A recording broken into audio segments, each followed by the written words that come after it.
All right, last time we left off in the middle of section 3.4, we have one more small piece of algorithms, and then we are going to take a look at some computation stuff with mental estimation. And the one that we were working with was one of your favorites because it is base 3 subtraction. I think this is the one we're on. Does that look right? Okay. So we are going to take a look in base 3 with subtraction. So just a reminder real quick that the base has only the numbers 0, 1, and 2. And we are working in base 3. So if we're looking at standard algorithm for subtraction, we start by setting things up somewhat like this. And we would start on the right-hand side, and we'd say 2 minus 0, and we would all happily write down the number 2. And we very quickly run into a problem because 0 minus 1 doesn't work in the second column from the right. And then we have another 0 minus 1 in the third column from the right. So we have to go all the way to the left-hand column to borrow. And again, when we borrow, the borrowing makes this 1 become a 0. That's fine. But if we're in base 3, when we borrow, what do we borrow? 1, 0. We borrow, yeah, but what value is it? It's 3. It's the value 3. So like in our base system, we have base 10, so when we borrow 10, right? In their base system, this base system with base 3, when we borrow 3. Right? It's like taking that, in this case, it'd be a 3 block, right? One of those big giant blocks, and breaking it apart into having 3 flats. Okay, so you're going to take your 3 flats, and you're going to put them in the 3 flat column. So there's 3 of these now. So it's perfectly fine to do 3 minus 1 here. That's fine. But I still need to go back over to the second column that I missed, right? Or the one that's to the right of it. So I need to take this 3 and I need to borrow 1 from it. So I'm not going to have a 3 here now. What am I going to have? A 2. I'm running out of space. Let me move this down. Correct. Exactly. It's kind of like when we borrow, we write down a 2-digit number in the place, right? We write down the digits 10, 1, 0, and then it's usually like 1, 4, for 14 or something like that. So we write down a 2-digit number in that placeholder. We're just writing down the 1-digit representation because we have a value that it represents. That's all. So this one becomes a 2 now. And this 0 will become a 3. Yes, ma'am? Okay. So when it's base 10 and you borrow... Oh. Okay, never mind. I got it. You got it. It's okay. I was thinking like it becomes a 9, but that number becomes a 10 and it Yes. becomes a 9. That's You got like it, 2. which is exactly what happened here. You got it. Very good. So. Fantastic. I think our numbers are big enough to subtract now, right? So in the 3's column, which is the second column from the right, I have 3 minus 1, which gives me 2. And in the 3 squared, or 9's column, I have 2 minus 1, which gives me 1. And remember, when we're working in a different base, we need to do the subscript that says what the base is. So 1, 2, 2, base 3. Now, do you remember what the name was of my favorite alternate subtraction algorithm? Yeah, equal additions. Do you remember what the goal is in equal additions? No borrowing. Okay, well, I don't need to borrow to do 2 minus 0. That part's fine. But to do 0 minus 1 in the 3's column, I would need to borrow. So I'm not going to borrow. I'm going to add something to it instead. So I'm going to add enough that it becomes a 0. So what would I have to add to a 1 in base 3 for it to become a 0? 2, because it's base 3. You have to add up till the base number. So this would be a 2 in the 3's column, so this would be the number 2, 0. And I have to add it to the top and to the bottom. Okay, so yeah, let me write the first one down and then we'll add it so we can see this. This is 1, 0, 2, 2. This 2 and this 1 add to be the number 3, which is 1, 0, right? So it gives me that 0 that I want. So if I were to add, I'll just do a little aside down here to write it down. 1, 1, 0 plus 2, 0. That's my 0. 2 plus 1 is 3, which is 0, carry a 1. And I've got the number 2, 0, 0.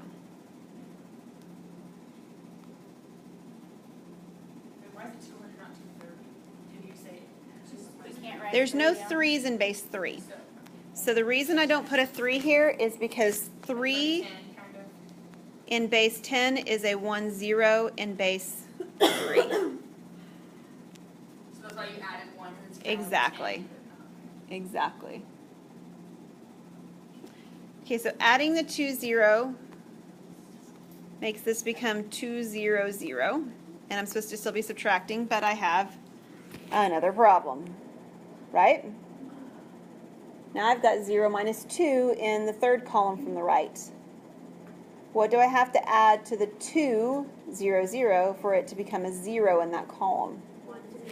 1, 0, 0. And if I add it to the second number, I add it to the first number.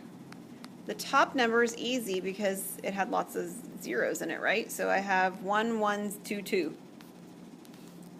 Now what happens when I add 2, 0, 0 and 1, 0, 0? Right. The 2 and the 1 add to 3. 3 is too big. It's the number 1, 0. So it becomes 1, 0, and then the other two were already zeros. So this is out now. It's subtracting 1, 0, 0, 0. What do I get? 1, 2, 2, 3. 1, 2, 2, base 3. Why do you like that better? It's so complicated. This one was like quick and painless. Which one was quick and painless? This one? I feel like my brain is like, heck it. You're doing subtraction on the first one. The second algorithm here turns it almost into an addition problem. So, yeah. So how do you know to add the 100 and like how to add the 20? Is it just to make it possible to 0? Yeah, it's to make things turn into 3s because we're in base 3. So if we were in, say, base 7, we would want to add enough to it to turn things into 7s because 7s in base 7 are the number 1, 0. So I was trying to get to 0? You're trying to get the second digits to have zeros in them when you can't subtract. If you can already subtract, it's no big deal without borrowing. But if you can't subtract without borrowing, you want to turn things into zeros. Yeah. Did we do lattice on this problem on Friday? We did lattice up here. I don't have it in here anymore, but we did lattice on this problem when we added them. Okay. That's what we did because lattice is an addition algorithm. Okay. For like the test, are you gonna, this is like far off like estimation, are you gonna have ones where like we have to do it in that way that you like? I will tell you which way to do it in. Yeah, I'll tell you. Yep. Okay. We're going to do some mental math now. So here's the kind of catch with mental math. Mental math is supposed to be in your head, and I can't see in your head. I know this is like the shock of the day. You didn't know that, but so what you have to do in order for me to be able to see what's going on in your head is you have to be able to write down for me what is going on in your head. Does that make sense? So like I recognize that it's sort of like counterproductive to write down what's supposed to be going on in your head, like in a true sense of using the operations. But the point is for me to be able to see what you're thinking, okay? So we're going to be writing down the mental math. I know, sounds funny. All right, so we're going to take a look, adding from right to left, or left to right, excuse me. So some mental math processes. So when we do addition from left to right, here's 46 plus 38. The way that it works is this. You add 40 plus 30. Okay, those are the digits on the left, right? The 4 and the 3. What's 40 plus 30? 70. And you add the 6 plus the 8. What's 6 plus 8? 14. And then you add 70 and 14 to get 84. Okay, so there's no carrying, really, involved. You're breaking it apart into its individual sort of placeholders, and you're adding them so that you can do it in your head. You should be able to do what I just wrote down on paper in your head. You should be able to look at that and say 40 plus 30 is 70. And then 6 plus 8 is 14, and 70 plus 14 is 84. Okay? Because the nice thing is that when I add the 30 and the 40 together, I automatically get really like a one-digit number, right? I get one digit and then a 0. And adding with zeros, right, there's a 0 right here. Adding with zeros is very friendly. So it's almost like you've eliminated a two-digit number when you're doing the addition that way. So this is called mental math with adding from left to right. Breaking up and bridging. This one's kind of cool. So we're taking the number 46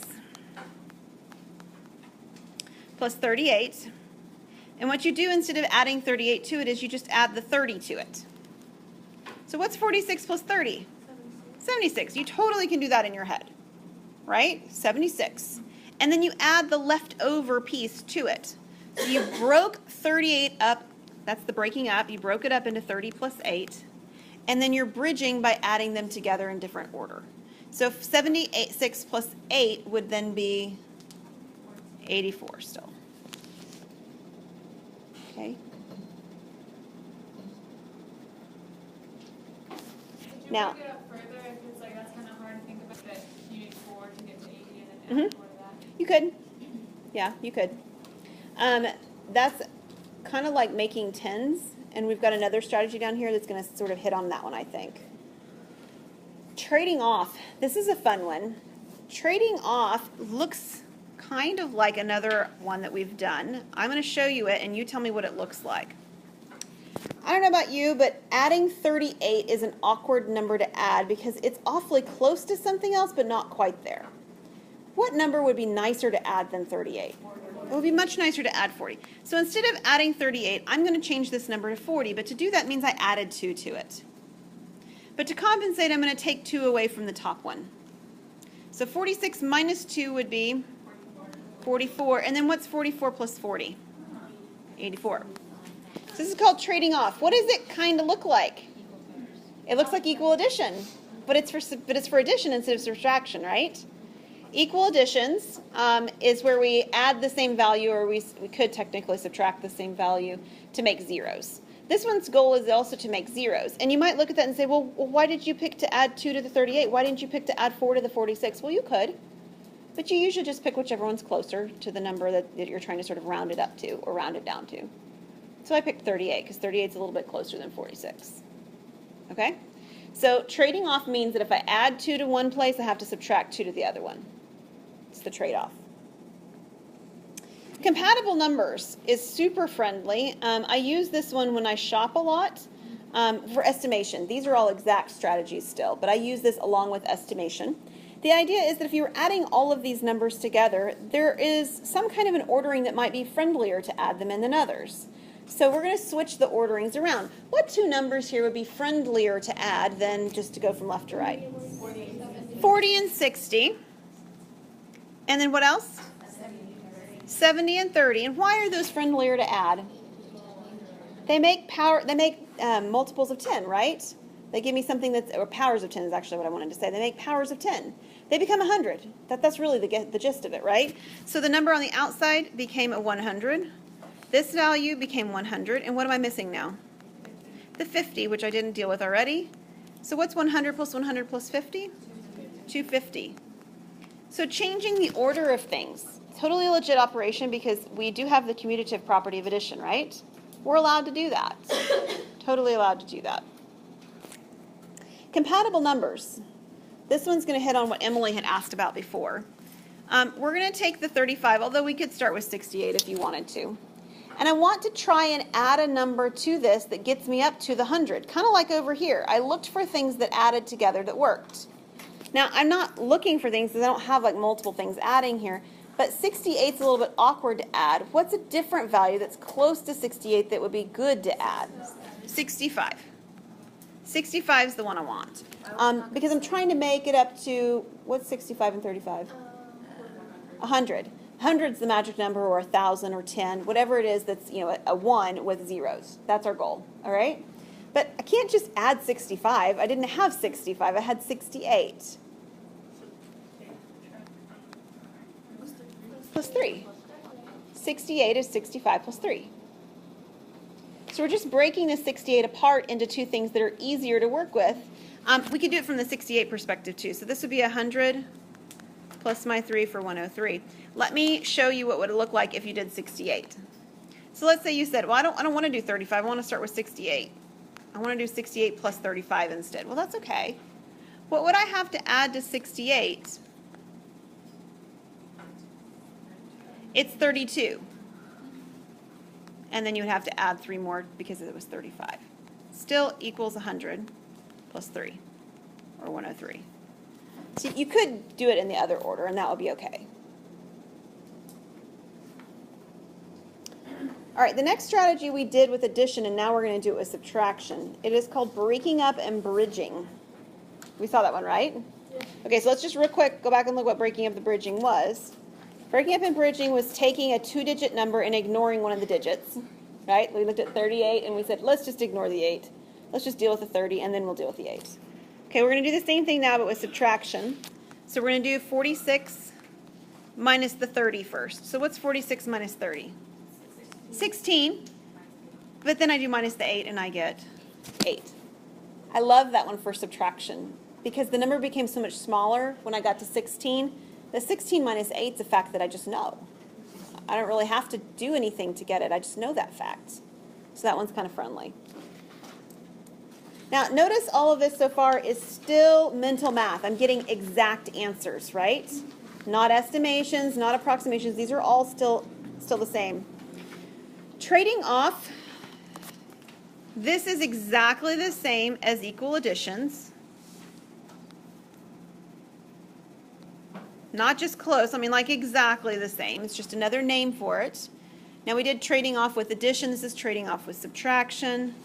So you do 46 minus 38. I don't want to subtract 38. I want to subtract 40. So if I add 2 here, I add 2 here. If I'm dealing with a subtraction problem and I add in add 2 in one place, I have to add 2 in the other place. If I'm dealing with an addition problem and I add 2 in one place, I subtract 2 in the other place. Okay? Because these signs match, right? These signs are both addition. So if you add 2, you have to subtract 2. It's balancing. It's not an equation, but it has that same sort of a balancing feel that an equation does. Over here, whoops, went too far. Over here, I've got a subtraction problem. The signs are different. One of the values is a positive, if you will, and the other one's a negative. I know we haven't talked about positives and negatives, but you have. You know what they are. The signs are different, and because the signs are different, if you add 2 in one place, you subtract 2 in the other place. All right, so then, if we're dealing with this one, we get that 40 on bottom. What do we have on top? 48. And what's 48 minus 40? 18. Not 18. 8, right? Sorry. Get carried away there. 8. Sorry. 8. Okay, and the whole goal was no borrowing, and then we didn't borrow to do that, right? So we did it. All right, last one for mental math is to drop the zeros. You guys probably do this, and you just didn't know that this actually had a name, if you will. So if you were taking 4,600 minus 3,400, does the 100 really matter? No. We could rather ignore it, right? We could really think about just doing 46 minus the 34. And what would 46 minus 34 be? 12. But it's not really 12, it's 1,200. So the catch on this one is to remember to put those zeros on the answer at the end. The answer is not 12, right? The answer is 1,200. Okay, so all of that was mental math exact answers. Emily? So that drop the zeros one, does it only work if you have the same amount of zeros at the end? Yeah. You can't, like, if one has 1 0 and then one gets in the thousands and one's in the hundreds? You could only drop as long as you drop the same number of zeros from both places. Right, but you can do, like, if one has 2 at the end and the other has 1, you can just drop You it. could. Yes, that's definitely true. Yeah. Okay, what we're going to move into next is estimation. Estimation means that my answers don't necessarily give me the exact value, right? It's an approximation. This is what I do when I grocery shop. I told you I use those compatible numbers. I do that. I'll try and kind of make sure that I know that when I get to the register, it's going to add up to about 20 bucks or whatever, in part because I want to make sure I have the cash to pay for it, but also in part because I want to make sure that nothing rang up funny on the register, you know, that kind of stuff. So it's an estimation, though. So this first one is called Frontend Estimation with Adjustment, okay? So there's 2 pieces to this, and I'll identify each piece when I'm doing it. The first is called Front-End Estimation. What Front-End Estimation does is it takes, typically speaking, the first place value. You've got to use them all the same place value. So if they've all got hundreds, we're going to take the hundreds place. If they've all got thousands, we're going to take the thousands place. If some of them are in hundreds and some of them are in thousands, then we're going to have to go with hundreds because they don't all have a thousands place. Okay? So these all have a hundreds place. And what you do is you just use that hundreds place and you ignore the rest of the number. So this is not rounding, it's ignoring. Okay? So 332 is 300. 462 is 400. 225 is 200. Front-end estimation takes the first value, ignores the rest. That's it. So what is 300 plus 400 plus 200? 900. That's front-end estimation. And if all we were asked for was front-end estimation, we would be done. But we're not. We're asked for with adjustment. So what does adjustment mean? Well, I'll tell you what it doesn't mean. It doesn't mean front-end estimation the second time with the second value. That's what a lot of people think. It's not what you're doing. What you're doing is you're looking at the pieces that are left over, 32, 62, and 25. And you're looking kind of for that compatible numbers.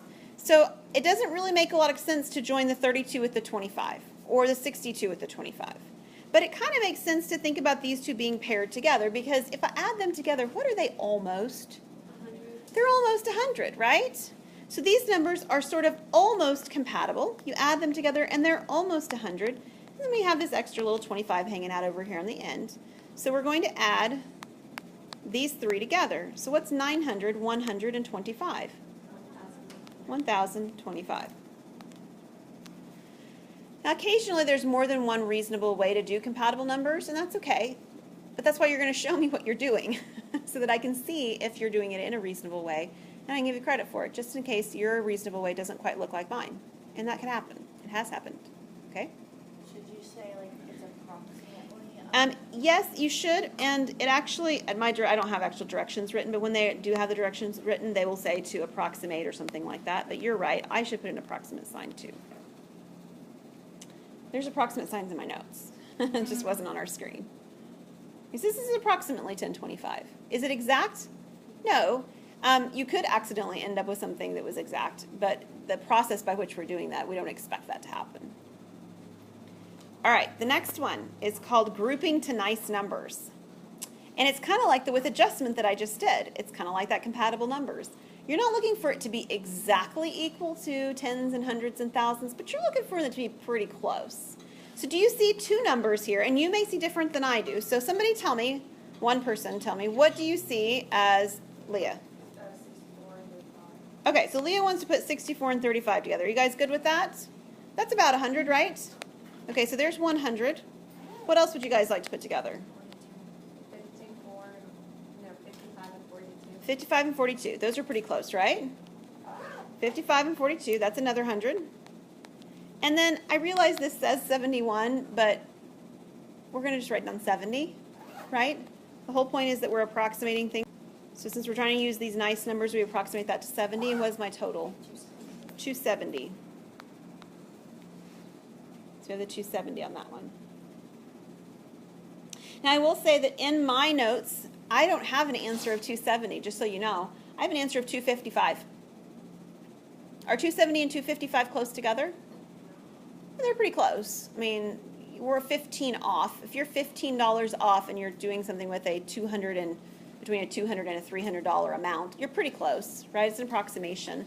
In my notes, what I grouped together, just so that you're aware that there is more than one option, is I actually grouped the 42 and the 64 together. That's what I grouped. And I grouped the 35 and the 71. Those are reasonable groupings too, right?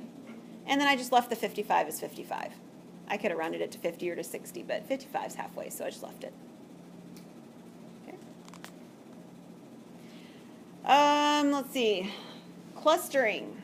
Okay, clustering does not work with every grouping of numbers, but when it does work, it's awfully nice. Clustering is the idea of looking at all the numbers and going, oh my goodness, they're all pretty close to the same thing. They're all about the same number, right? Roughly speaking. What number do all of these approximately equal? 500. They're all about 500, aren't they? How many of them are there? There are 5 of them. So if I had 5 of them added together, 500 added together 5 times, or multiply 5 times 500, what do I get? 2,500. Very good.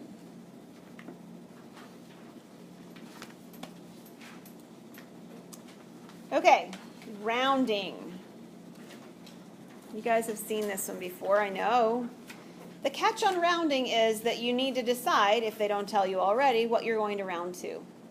And if it's your choice on what you're going to round to, what would be the easiest? Thousands. The biggest value, right, would be the easiest. So if you round to the thousands, we'll do that one first.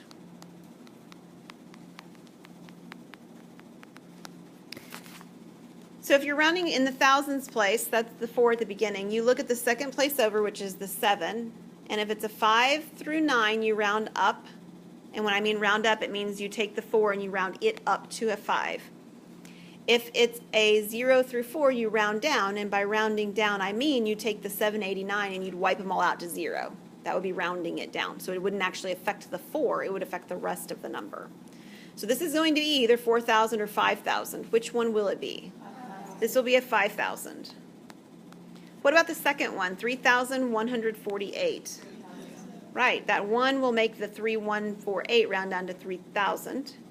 And if we add them together, we get 8,000. Now, if the directions actually told you and they said something like round to the hundreds,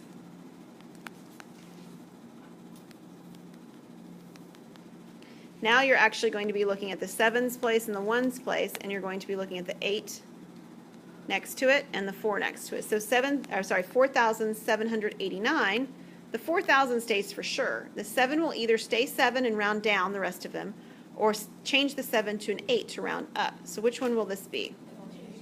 It will change to an 8 because the digit after it that I've circled in purple is an 8. 8 rounds it up. So it'll be 4,800. 3,148, that will be 3,000 something. 3,000 what? 100. It rounds down to 3,100 from the 3,148. If you add these together, you get 7,900 or 7,900, which is, again, awfully close to the same value that we had on the other one, 8,000. Last example, using the range. Range, what it does is it doesn't even give you an answer. It gives you an estimation based on, well, the answer is going to be between this and this. That's what a range is. A range gives you a range of values, a spread of values. And what it does is it does that by taking everything and rounding down and getting an answer, taking everything and rounding up and get an answer. So for instance, 370 would be 300 rounded down, and it would be 400 rounded up. 647 would be 600 rounded down and 700 rounded up. So you're making two calculations. In this case, you get 900 and 1100. And what you say is that the range is 900 to 1100. So basically, you're saying you need to be somewhere in there. Your answer is between 900 and 1100. And honestly, range is a really useful tool for looking back at your answers to make sure they make sense. Right? If I look at my numbers and I see 370 and I see 647 and my answer is 3,472, that's not reasonable, right? Because the answer should be somewhere between 900 and 1100. It gives you a ballpark for reasonableness.